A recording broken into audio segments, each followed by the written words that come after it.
सुंदरवन के जंगलों में टुनटुन चिड़िया अपने पति बबलू कबूतर और अपनी सास टोनी चिड़िया के साथ रहती थी। और टुनटुन चिड़िया बहुत ही अमीर सेठ की बेटी थी, इसलिए उसे अपने पैसों पर बहुत घमंड था। लेकिन टुनटुन एक बहुत ही गरीब कबूतर से प्यार करती थी।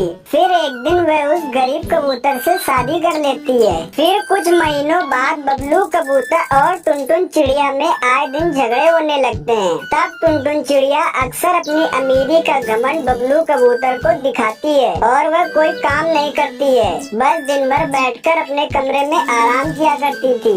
फिर एक दिन टुनटुन की सास टुनटुन से बोलती है, बेटा तुम इस घर की बहू हो, कुछ तो काम कर लिया करो।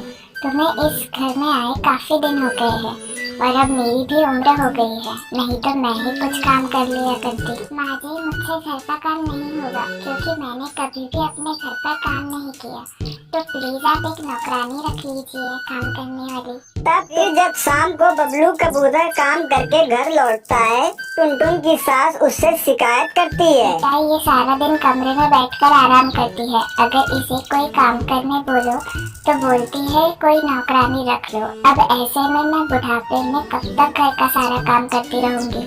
क्यों टुनटुन, तुम घर के कामों में माँ की मदद क्यों नहीं करती हो? तुमको शादी से पहले ही बता दिया था कि मैं तुम्हारे पापा जितना अमीर नहीं हूँ जो हम लोग अपने घर में नौकर रख सकें। मैं घर का कोई काम नहीं करूंगी, तुम्हें जो करना है कर लो। फिर ऐसे ही उन दोनों में झगड़ा शुरू हो जाता है और एक दिन टुनटुन चिड़िया बबलू कबूतर से बोलती है, सुनो, जंगल में गर्मी बहुत बढ़ गई है और मुझसे गर्मी बर्दाश्त नहीं हो रही, तुम मेरे कमरे में एक एसी लगवा दो।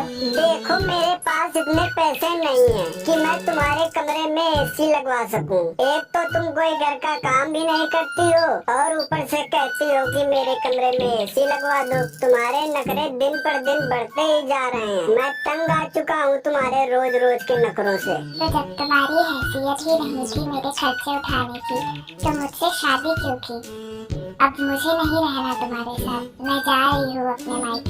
और इतना कहकर टुनटुन गुस्से में अपने मायके चली जाती है। फिर टुनटुन के जाने के बाद बबलू कबूतर दिन रात खूब मेहनत करता है, जिसे देखकर उसके बॉस बहुत खुश हो जाते हैं और फिर वह उसे अपनी कंपनी का मैनेजर बना देते हैं। फिर बबलू कबूतर कुछ ही महीनों बाद बहुत अमीर हो जाता है। फिर वह अपनी पत्नी टुनटुन को उसके मायके से अपने घर ले आता है और वह एक नौकरानी भी घर में काम करने के लिए रख लेता है। फिर वह सभी खुशी खुशी एक साथ रहने लगते हैं।